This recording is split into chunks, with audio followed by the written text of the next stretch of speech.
this month, you guys, is all about social media. Are you excited or what? Oh, that's your social media dance? Awesome. Great.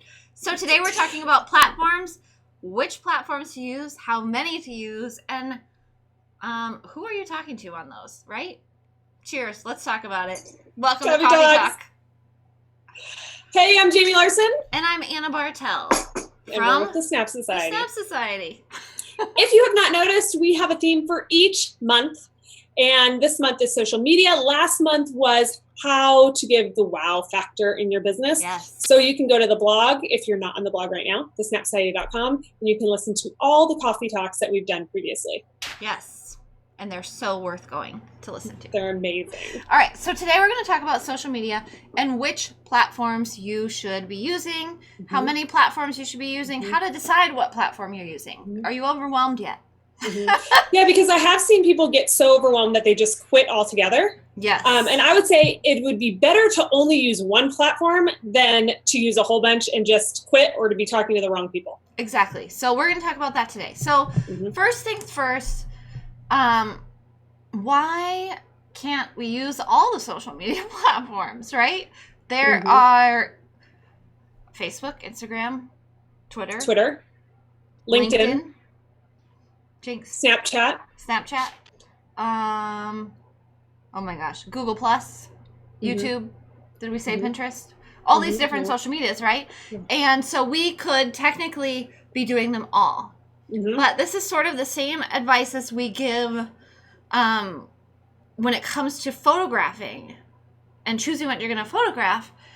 If you are photographing everything, then you can't really do any of those things well. If we're doing everything, we can't do anything to its fullest. And so the same is true with social media, is that if we have this amount of energy to give to social media and we're spreading it between two social medias, then they both get a pretty good amount of effort, right? But if we're using this and we're trying to spread it across all social medias, then we very quickly water down everything that we say.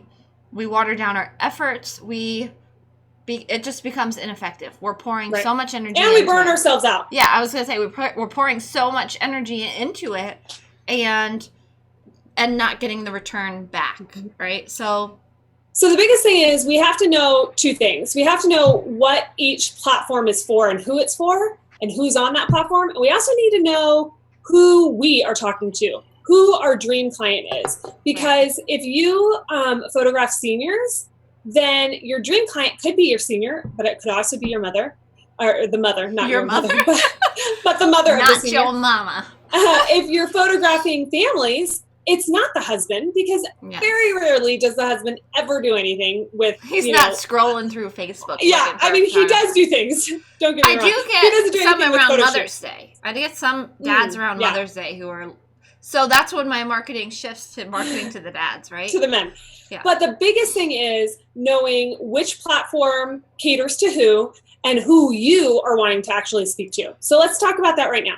Yes. So knowing your target market is basically like the base of everything that you should ever do in your business. Like this should be the foundation. You should have or you should be defining who that person is. So like Jamie said, if it's a senior, is it really a senior or is it the senior's mom? You know?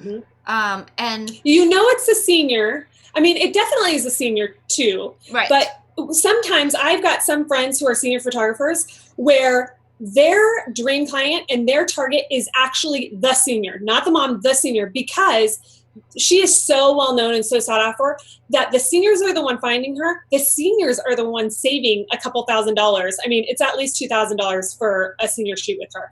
They're the ones using their own money. They want her so bad that they're willing to save their own money to do it. So for her, it is 100% purely the senior. She's on Instagram. She's on Snapchat. Those are her two main platforms that she's on for her clients. Right. And she's 100% reaching the seniors in that. Now, if I were to try to use Snapchat for my business as a family photographer. We should do that as a test. I can't even figure it out. We're getting old. I do have it, and my children love.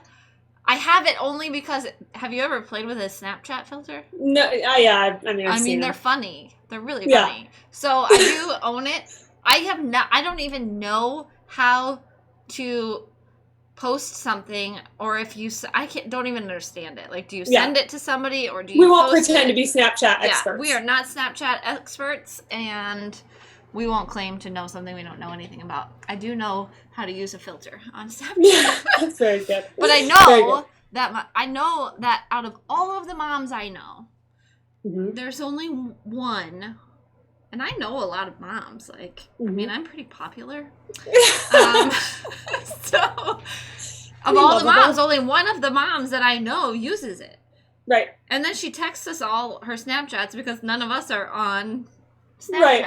So what's the Well, and here's the thing. It can shift too, because it used to be that as a family photographer, you really needed to be on Facebook. You still do, because the moms are on Facebook. But now what I'm seeing is moms are shifting on Instagram. It used to be only the kids were on Instagram. Now moms are shifting onto Instagram. So we still have to, we can't just say, okay, Snapchat isn't for us. We're going to just pretend it never existed.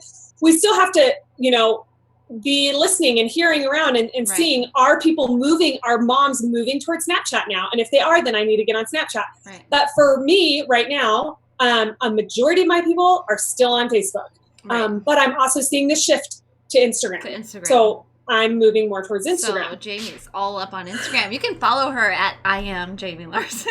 Yes, because I changed everything. So now I have hardly any followers. So please follow me. Please follow her. And me at Anna Bartel Photography. And the Snap Society at the Snap Society. Just kidding. So it's really figuring out, who are you speaking to? You should know that in your marketing in general. Who are you speaking to, and where are they? And then being open to change. Like, it's hard. I hate change. I hate new social media platforms.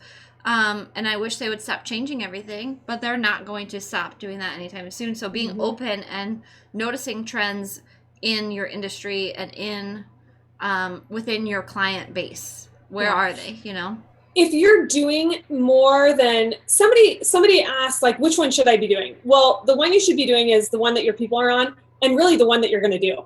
Because if you make an account for all these things and you're never going to get on them and you're completely overwhelmed with them, and then you just give up on everything, then that's not worth it either, right? So I think that for me, the big question that's always asked is, should we cross-post? Should we cross-post? Because that makes life a little easier, right? And my human self says, yeah, let's cross-post because that's easier. But when all the researching that I've done has said that cross-posting can, number one, turn people off, which, okay.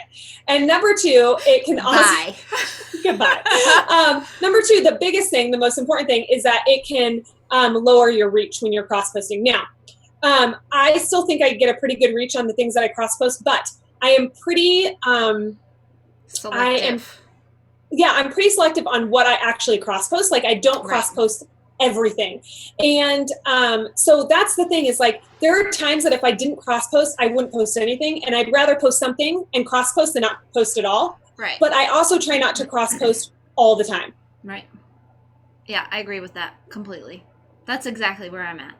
I cross-post 99.9% of the time. Just kidding.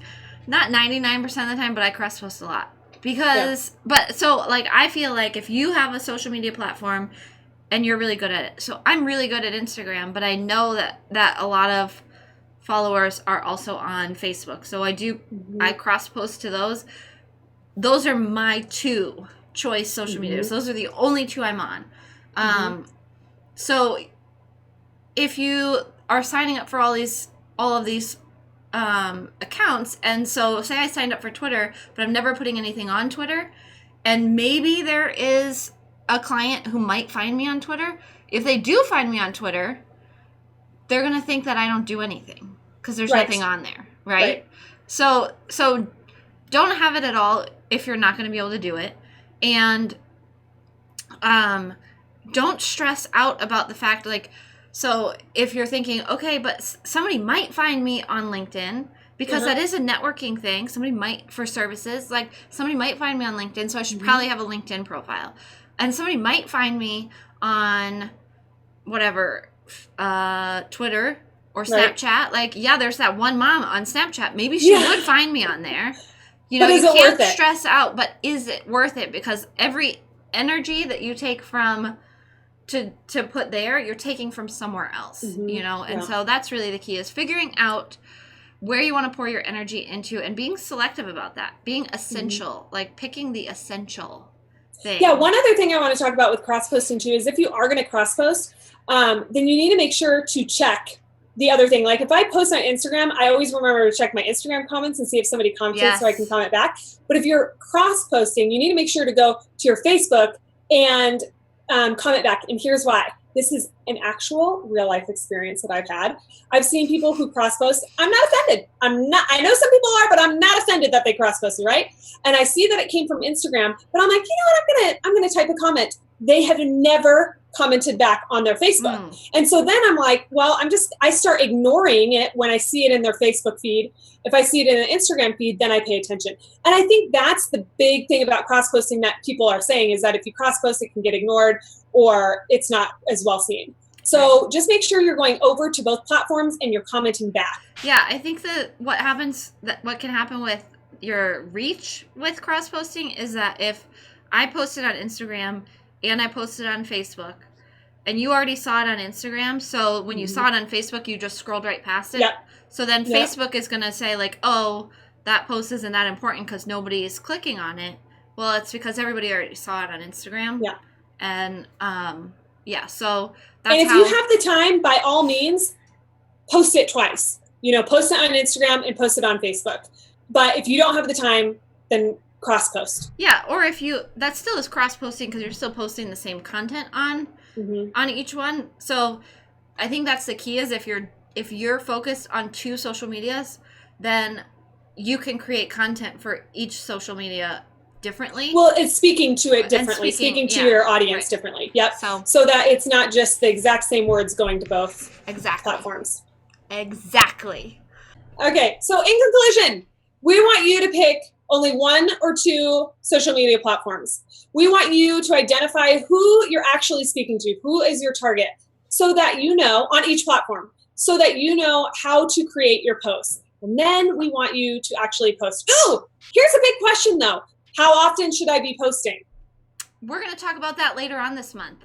We're going to talk about content and creating content for your social media. So make sure that you have moved all of our email addresses into your inbox, so that way you're getting our emails, because every week on Wednesday you'll get the rest of this series. So we'll be talking about creating content and what to be posting on your social media platforms.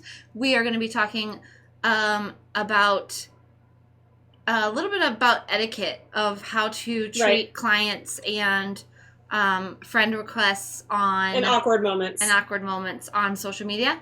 And then I've pushed Jamie over the edge into talking about boosting Facebook posts and Facebook ads, that sort of lump of getting seen on social media. So we will be talking about all of that this week. So you're going to want to stay tuned, and you are going this month to, stay tuned for this month. Every Wednesday, make sure to keep an eye out for that newsletter and open it up, because we always have some goodies in there. We do. All right. Until next time. All right. See you guys. Bye.